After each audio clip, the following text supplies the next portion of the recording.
Fiquei abismado. Só assista se tiver estômago. Sacana esclarece vida descoberta em Saturno. Cara, que porra de vida... Vida em Saturno? Caralho, mano. Falo de negócio de ufologia. Não existe, que não sei o quê. Ufologia. Aí, tal. Ih, cara, os caras vêm com tudo. Aí vem com os casos clássicos, né, que a gente conhece, né? Não, mas o ET de Varginha tava lá, ó, não sei o quê. E é sempre os três, né? Aqui no Brasil é Operação Prato, Noite Oficial dos OVNIs, eu te falei, né? Não, porque o piloto, ele confirmou lá que não sei o que. Confirmou, cara. Pode pegar toda a entrevista dele aí, não tem nada. E o ET de Varginha ficou famosão, os três, né? Sim, né? Que ninguém aguenta as explicações mais simples, né? Não Tem que apelar pra fantasia. Não, é que nem eu disse ontem na live do Gontijo. Eu falei assim, o que é mais provável na noite do Oficial dos UFOs? Se a gente for considerar duas explicações, que ali realmente era um monte de disco voador, ou que ali é um contexto, talvez, de espionagem russa, num contexto de União Soviética? Porque teve também essa hipótese, né? Sim. Mas se a gente for considerar... Aliás, essa é a melhor maneira de você espionar um país vizinho. É a melhor maneira. Mete bala lá de espião, rouba tecnologia, vê tudo de segredo que os caras estão fazendo e se der alguma merda, alguém vê alguma coisa, fala que foi ET, pô. Fala que é OVNI, o caralho, UFO, cria uma historinha, joga na imprensa e tal, pronto, acabou. É a melhor maneira de você... Tá ligado? Essas duas, qual que seria mais plausível? Vamos por uma eliminação. Onde a gente tem algum exemplo de algum disco voador em mãos? A gente tem algum exemplo de extraterrestre em mãos? Não tem nada. Então, baseado pelo contexto histórico e tudo mais, leva a crer que a outra hipótese é mais provável de ser a verdadeira. Mas, claro, na ausência de grandes informações, a gente faz suposições mais realistas, né? Baseado no que a gente tem. Exatamente. Não, é isso mesmo. E aí a gente tá até falando, né, cara, que teve esse negócio terrível aí no Senado. Não foi no Senado, né, cara? No Senado. Isso que foi pior ainda, né, e cara? Foi praticamente uma sessão espírita misturada com ufologia no Senado, com crianças, gente da escola assistindo, né? Acreditando na palavra daquelas pessoas que pareciam apenas... pela roupa formal serem autoridades em algum tipo de assunto, quando na verdade não eram em nenhum tipo de assunto, né? Exatamente. Falando essas coisas completamente absurdas, como, por exemplo, vida em Saturno. Não, pelo amor de Deus. Quem fala uma coisa dessa não tá preocupado com nenhuma evidência. Não tá. E o pior é isso, né, cara? Com criança. Pra quem não sabe, aí dia 24 de junho, pra falar a verdade, eu nem sabia disso, viu? Mas eu vi agora aqui, antes de começar. Dia 24 de junho é comemorado o dia do disco voador. Já é um nome meio esquecido. Caralho, mano. Eu também não sabia dessa porra, não. Dia do disco do... Caraca, velho. Mas é dia mundial do disco voador por causa do avistamento do Kenneth Arnold em 1947, logo na sequência ali o caso Roswell, né, que teve nos Estados Unidos. E aí o Senado, que não tem nada para se preocupar, né? Nada, já que vivemos num país assim super desenvolvido, falou o seguinte: por que não fazer uma sessão em homenagem aos 75 anos do dia do disco voador? E aí chamou a galera lá, chamou criança. Dia do disco e aí, voador. Absurdo. Aí o vídeo, entra lá na página do Senado, lá no site do Senado, tá lá a sessão inteira. E assistam, cara, se vocês tiverem estômago, né? Ah, mano, não, velho, não é possível. Dia do disco voador. Deixa eu pesquisar isso aqui. Tá aí. Senado Federal. Há 75 anos, o Dia Mundial da Ufologia, comemorado em 24 de junho, também conhecido como Dia Mundial dos Voadores. Senado Federal.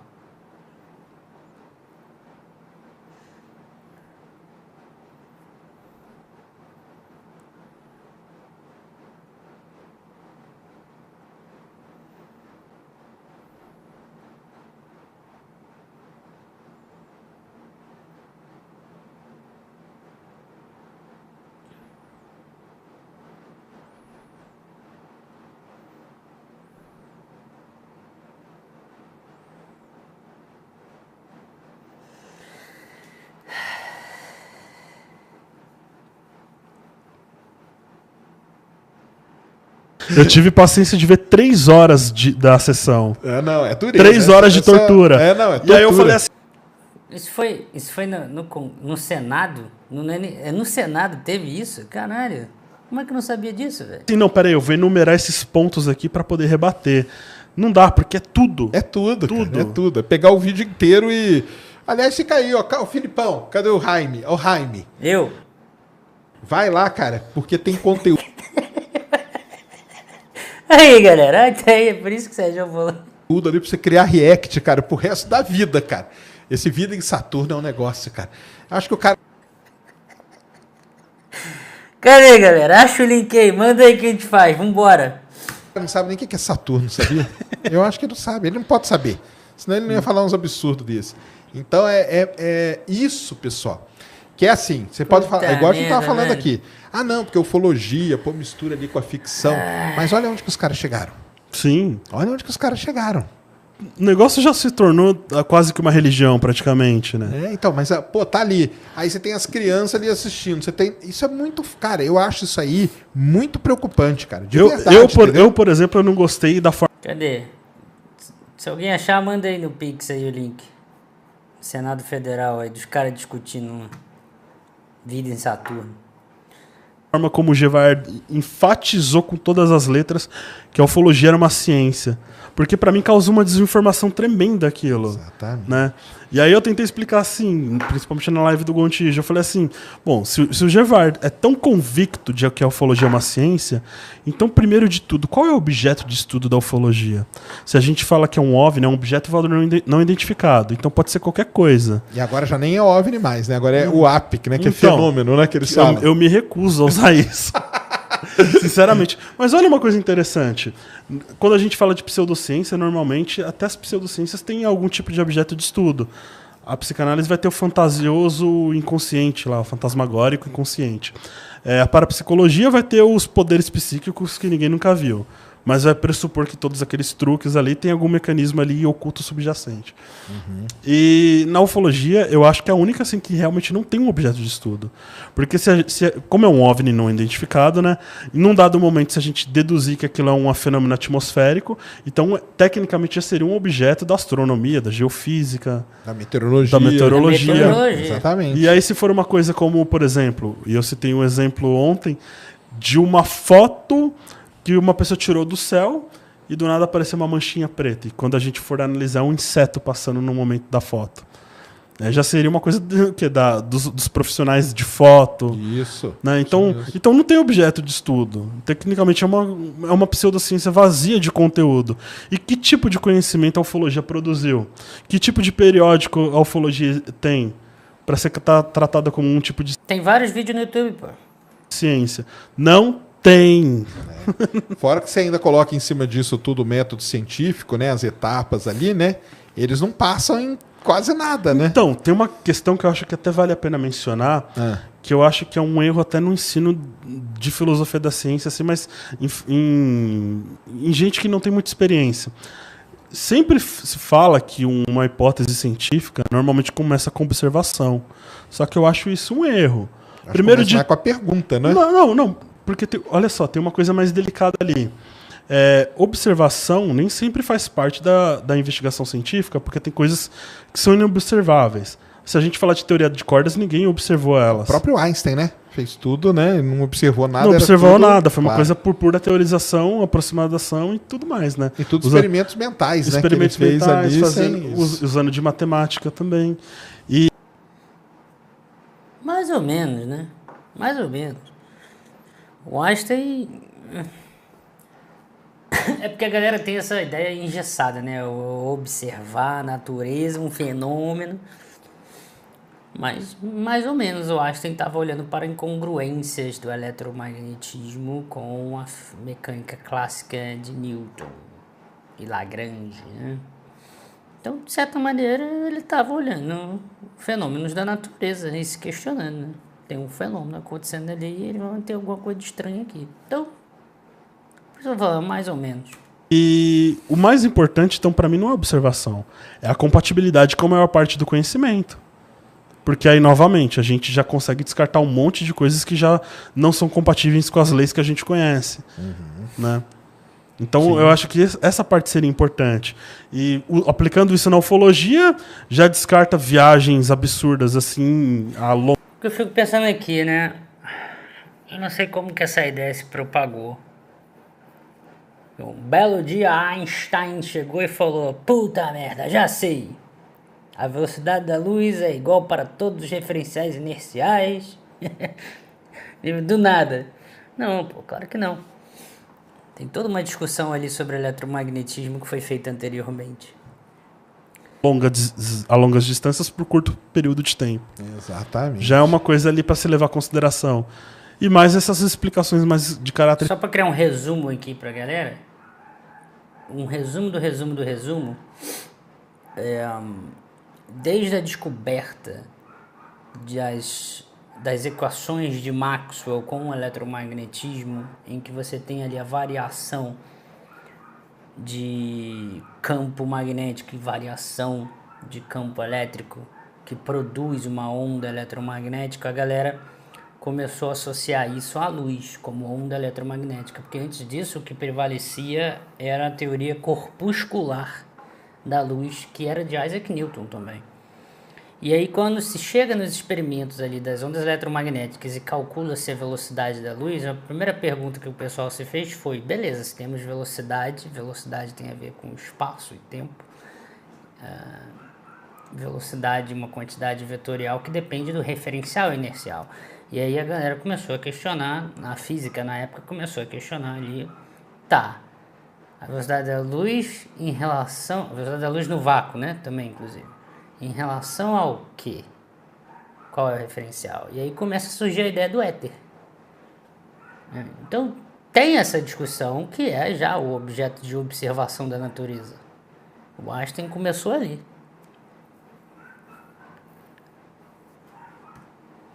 Extravagante, né? Que o pessoal mais místico apela, como viagem astral, né? Que já tem uma incompatibilidade assim com a visão de anatomia e fisiologia, claro, de que a gente não tem uma alma. Na verdade, são processos materiais que geram nossa consciência e tudo mais. Exatamente. Então, assim, se a gente já leva essa parte do parâmetro como viável para fazer ciência, que é a compatibilidade com a maior parte do conhecimento... Já cai no primeiro, né? A ufologia mesmo já para aí. Aí, se a gente falar que é observação, mas de uma forma vaga... O cara pode pegar e falar, não, mas tem ali, né? E eu vi, gente, eu acho que um ufólogo da revista UFO, um dos co-editores, acho que era o Fábio, eu não me lembro o sobrenome dele. Eu vi uma palestra dele que ele já estava praticamente deduzindo que é a observação de uma coisa que a gente não consegue identificar e depois a criação de uma hipótese baseada naquilo, como se supondo que aquilo já é uma coisa real. Então, há essa extrapolação do método científico, né? Claro. Essa extrapolação também de como os cientistas constroem hipóteses. Sim, com certeza. Um exemplo disso aí, negócio de observação, é esse aí que eu estava te falando, que o pessoal está perguntando todo dia, que é o OVNI de Caieiras, né? Uhum. Que não tem OVNI, não tem nada. Tem um barulho e 2 caminhões do exército. Pronto, só pode ser ET, cara. Tem outra explicação para isso. Nenhuma outra, entendeu? Nenhuma. Busque outra explicação, você não vai encontrar. Então, assim, não, realmente é muito complicado, né? Mas, assim, cara, eu fiquei abismado com esse negócio aí do Senado, de verdade, cara, porque, cara, estamos aí todo mundo ferrado, país, os caras discutindo isso, cara. Então. Perdendo tempo falando do negócio, nada a ver, né, cara? Nada a ver mesmo. Eu já não ia... ia até achar ok, mas já não acho que nem é parte deles. Se eles fizessem isso no dia da astronomia, por exemplo, fazer uma sessão, porque eu já não acho que não tem nada a ver com esses caras, entendeu? Uhum. Eles não deviam fazer. Agora, ainda mais mexendo com um negócio desse, né? Porque quando eu vi a primeira vez, eu pensei que ia ser algo na linha do que eles fizeram lá com a galera da constelação familiar. Você viu, né? Chamar os especialistas ali para falar sobre as evidências. Chama uma galera, mas chama a outra galera. Sim, sim. Entendeu? Chamaram a Pasternak, né? A Bibi foi, é verdade. Né? Foi uma galera lá. Por quê? Chamaram a galera da constelação familiar, mas chamaram essa outra galera. Sim. Agora, nesse aí não, né? Daqui a pouco vai ter também debate da Terra plana no Congresso. Aí foi uma homenagem, cara. Foi uma homenagem. Homenagem, galera. Pelo amor de Deus, cara. Não sei onde que vai parar isso. Sejam indignados. Um absurdo mesmo. É absurdo. Sejam indignados. cara. É absurdo. É absurdo isso aí. Pelo amor, né? É foda. Tá doido, cara. Bom nem pensar, já começa a dar um negócio. Não, dá raiva mesmo. Dá porque raiva, assim, né? pô, a gente tá passando por um momento que a ciência brasileira enfrenta crise de investimento, né? Não tem verba praticamente para pesquisa e tudo mais, e aí vai colocar uma coisa trivial para colocar em debate. Aliás, nem em debate, né? Apenas para fazer proselitismo. Foi para fazer propaganda religiosa. Então, se fosse um debate, eu acho que não tem nada a ver, mas até acharia que é igual foi lá o negócio Sim. da constelação. Beleza, mas homenagear, aí eu achei muito foda, cara. Aí, sinceramente, Tudo tem limite. tudo tem. Meu irmão, olha isso aqui, cara. Não, na moral, não vou assistir, óbvio. Tá maluco? TV Senado. Sessão especial. 5 horas e 35 os caras falando de 75 anos do dia mundial da fome. Tem como esse país dar certo, velho? Não tem, cara, não tem. 5 horas e meia, velho.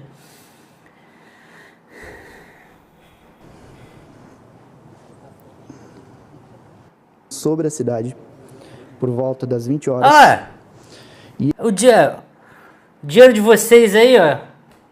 O meu também, né? De qualquer um, na verdade, porque tem imposto no consumo.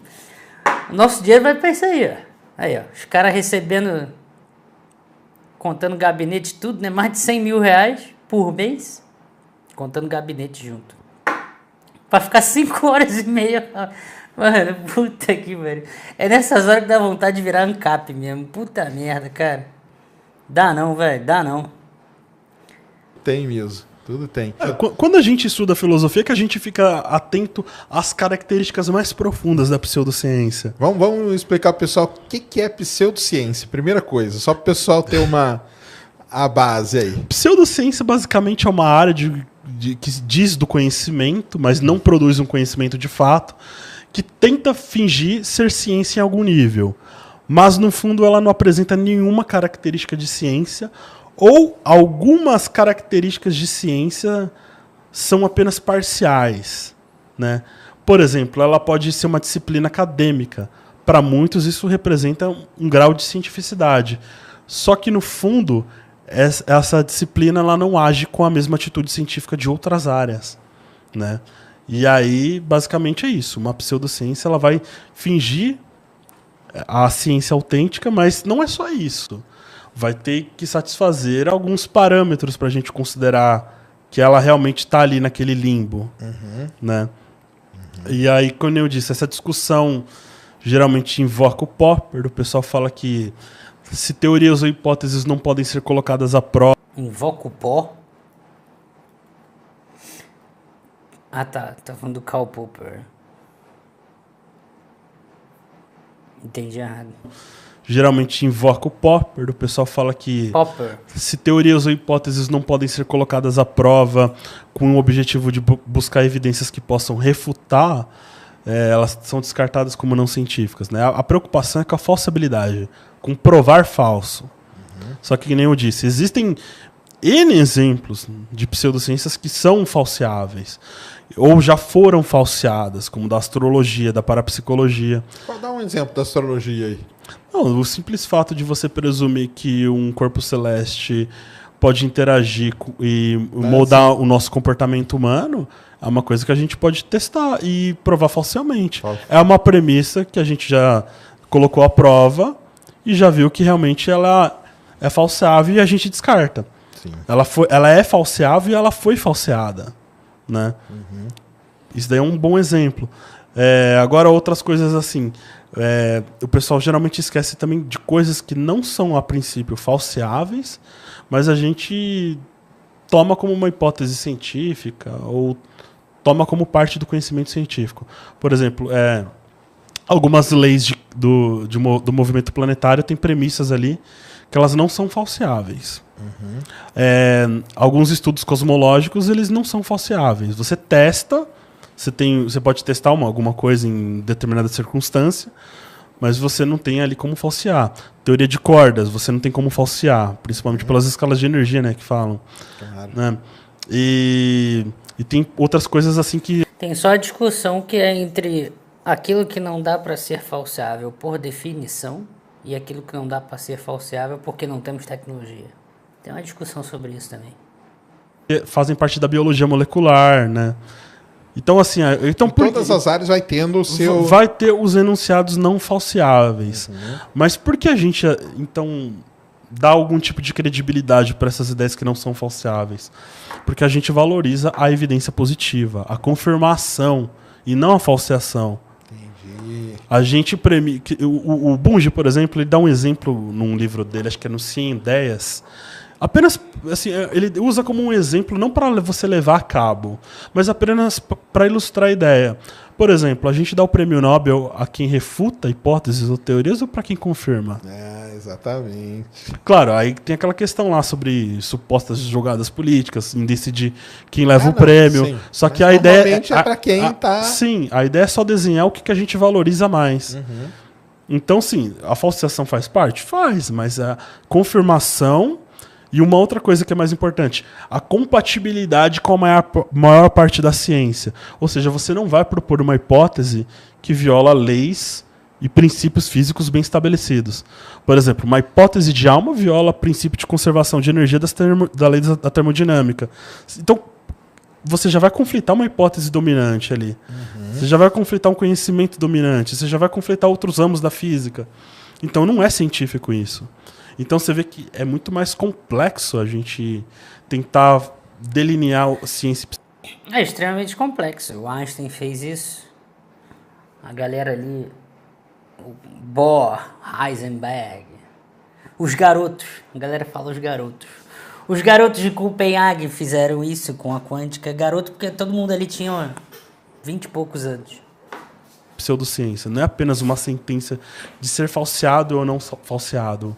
A questão envolve todo um corpo de conhecimento. Sim. Aí a gente analisa esse todo. Né? E aí que entra também as discussões assim, com disciplinas específicas. Vamos lá. Psicanálise. Por que eu considero pseudociência? Porque, vamos lá, historicamente, o Freud propôs a sua ideia já negligenciando a própria neurologia da época. Né? A descoberta dos neurônios por Santiago Ramon y Cajal foi ignorada pelo Freud. Nenhum trabalho de neurologia da época cita os trabalhos do Freud, lá nos primórdios da psicanálise. Ela tem hipóteses assim, que hoje conflitam com dados da neurociência. Por exemplo, para a psicanálise, principalmente da linha freudiana, os órgãos responsáveis pela excitação sexual seriam, por exemplo, as genitálias. Hoje a gente sabe que é o cérebro. E algumas hipóteses também tentam falar sobre sexualidade infantil. Hoje a gente sabe que o hipotálamo, né, que é responsável pela fase de desenvolvimento sexual, não está bem desenvolvido numa criança até pelo menos uns 4 anos de idade. Então, assim, as hipóteses psicanalíticas elas conflitam com os dados brutos de uma boa psicologia e de uma boa neurociência. Né? Aí vem outras coisas assim mais pontuais. Por exemplo, alguma evidência de que esquecimento ou repressão tem conteúdo sexual. São hipóteses assim que eles nunca tiveram qualquer tipo de evidência para sustentar. É apenas pela palavra de quem disse. Né? Falam assim, você está sofrendo algum trauma porque possivelmente tem uma frustração, ou teve algum tipo de experiência traumática na infância. Só que, tipo assim, o método que eles usam para tentar supostamente tirar isso do inconsciente da pessoa não tem como verificar de uma forma científica. Sim, então fica mais ou menos assim a palavra do psicanalista e aí a questão de aceitação ou não do próprio paciente. Né? Exatamente. Porque esse lance da... É o famoso funcionou comigo. Funciona comigo. É o famoso funciona comigo. Verificação aí, no caso da ciência, é muito importante, né? Muito. De verificar, né? E de fazer, e de ser aberto e tudo, né? Então isso aí realmente é importante, é onde o pessoal falha, né? E aí que... Esse aqui é o Douglas. Quem não conhece, esse aqui é o Douglas, do universo racionalista. Ele estuda pra caramba a filosofia da ciência. Entra, né, na pseudociência, né? Não, mas essa análise aí é bem completinha mesmo, né?